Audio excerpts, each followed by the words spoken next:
Welcome to Simplified UPSC by PPP, where we listen, learn, and grow together.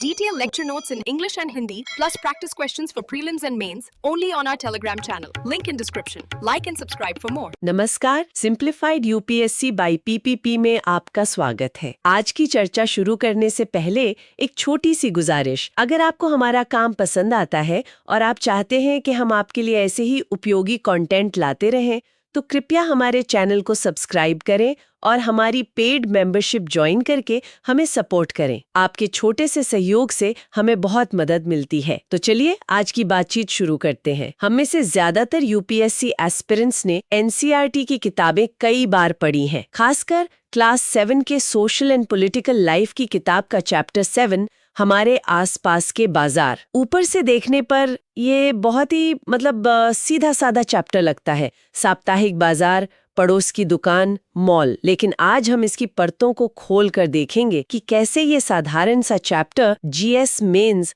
खासकर paper 3 के मुश्किल सवालों का आधार बनता है। आपने बिल्कुल सही नब्ज पकड़ी है।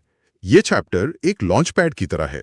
यूपीएससी आपसे ये नहीं पूछेगा कि साप्ताहिक बाजार क्या होता है, वो पूछेगा कि भारत की इनफॉर्मल इकोनॉमी के सामने क्या चुनौतियां हैं, या एग्रीकल्चरल सप्लाई चेन में सुधार कैसे किया जाए।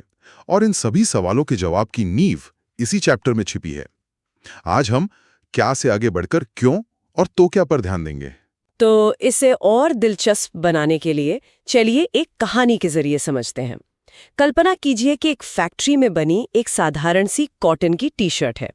अब इस एक टी शर्ट का सफर कैसे तय होता है और ये कैसे भारतीय अर्थव्यवस्था की पूरी कहानी बयां कर देती है। एक टी शर्ट शायद साप्ताहिक बाजार में पहुंचती है और दूसरी उसी क्वालिटी की एक बड़े से मॉल के चमचमाते शोरूम में। यहीं से हमारी आज की जांच पड़ताल शुरू होती है।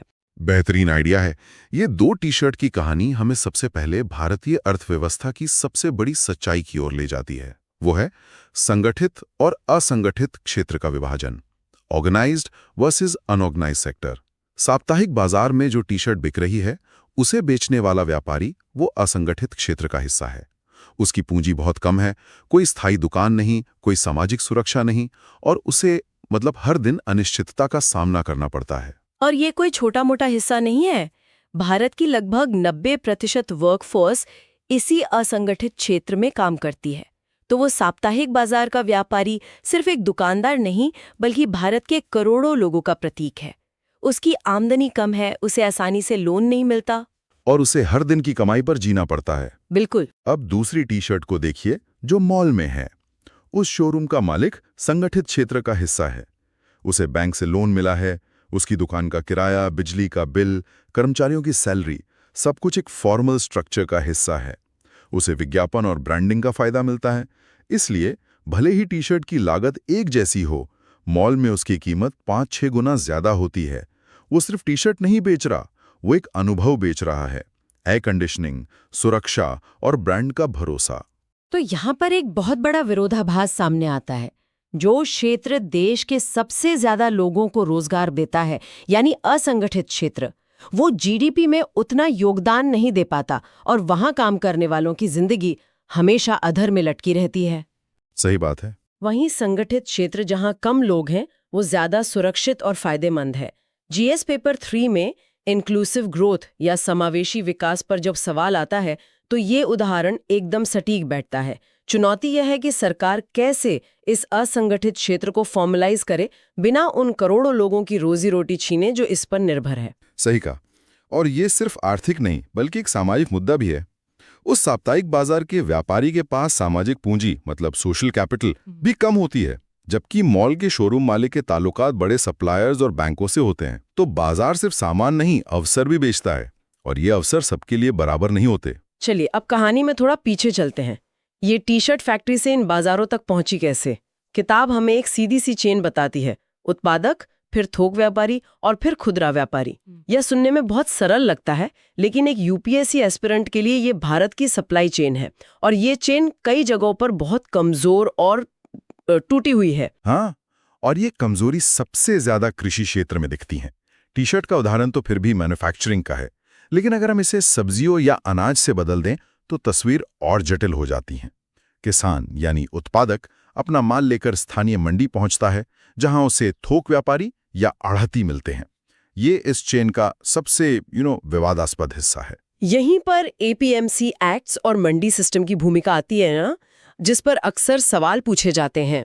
कई बार ये आरोप लगता है कि मंडियों में कुछ ही थोक व्यापारियों का एक कार्टेल होता है, एकाधिकार। बिल्कुल, एकाधिकार होता है, जिससे किसान को उसकी फसल का सही दाम नहीं मिल पाता। और जब वही प्याज हम तक यानी उपभोक्ता तक पहुंचता है तो उसकी कीमत कई गुना बढ़ चुकी होती है। बिल्कुल, ये जो बीच का हिस्सा है यानी थोक व्यापारी, ये महंगाई का एक बड़ा कारण बन सकता है। यहाँ जमाखोरी, होर्डिंग जैसी समस्याएं भी पैदा होती हैं। जब भी आप प्याज या टमाटर की कीमतों में अचानक उछाल की खबरें पढ़ते हैं, तो समझ जाइए कि इस सप्लाई चेन के बीच के हिस्से में कहीं कोई गड़बड़ है।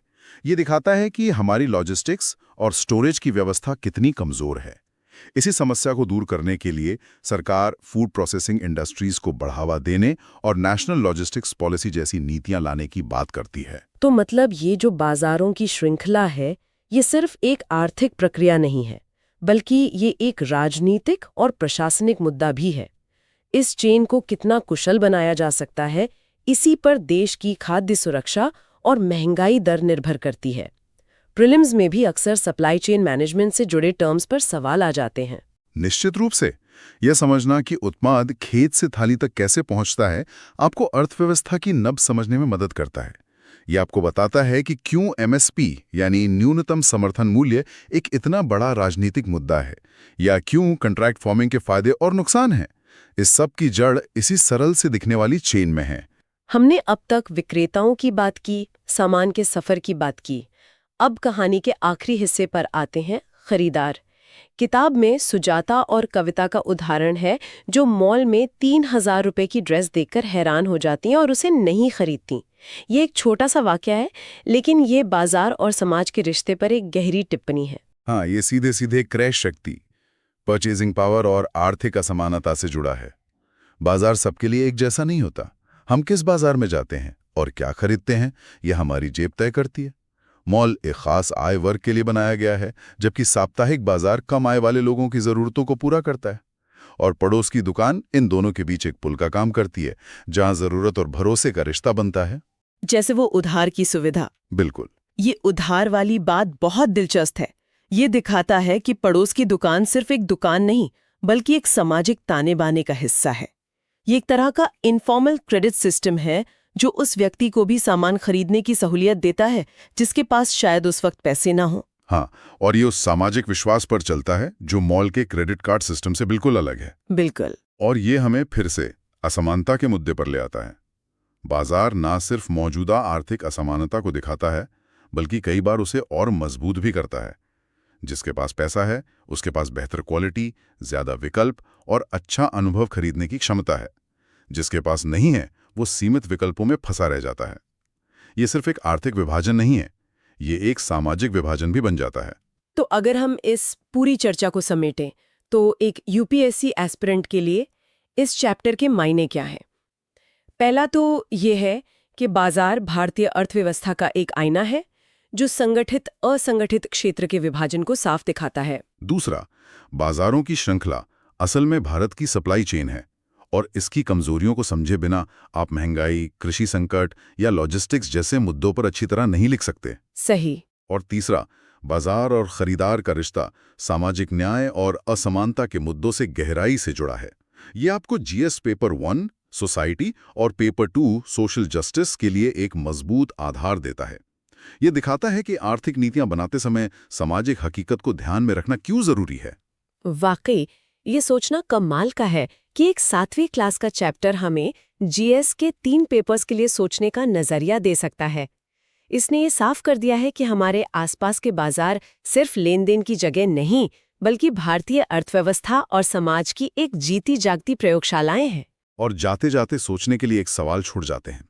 हमारी 2 टी-शर्ट की कहानी में अब एक तीसरी टी-शर्ट भी आ गई है, जो न साप्ताहिक बाजार में है न मॉल में। उसे किसी ने अपने फोन पर एक क्लिक करके ऑनलाइन ऑर्डर किया है। ये ई-कॉमर्स इस पूरी श्रृंखला को कैसे बदल रहा है? क्या अमेज़न और फ्लिपकार्ट जैसे प्लेटफॉर्म नए बिचौलिए हैं जो थोक और खुदरा व्यापारियों की जगह ले रहे हैं? और इसका उस छोटे दुकानदार और हमारे जैसे उपभोक्ता पर क्या असर पड़ रहा है, इस पर जरूर सोचिएगा। इस गहरी और व्यावहारिक चर्चा के लिए आपका बहुत बहुत धन्यवाद। अगर आप हमारे काम को सपोर्ट करना चाहते हैं तो simplified UPSC by PPP channel को सब्सक्राइब करना और हमारी मेंबरशिप ज्वाइन करना न भूलें। हम जल्द ही एक और महत्वपूर्ण विषय के साथ वापस आएंगे। नमस्कार। Thanks for watching. Follow us on Telegram and Instagram. Don't forget to like, share, and subscribe.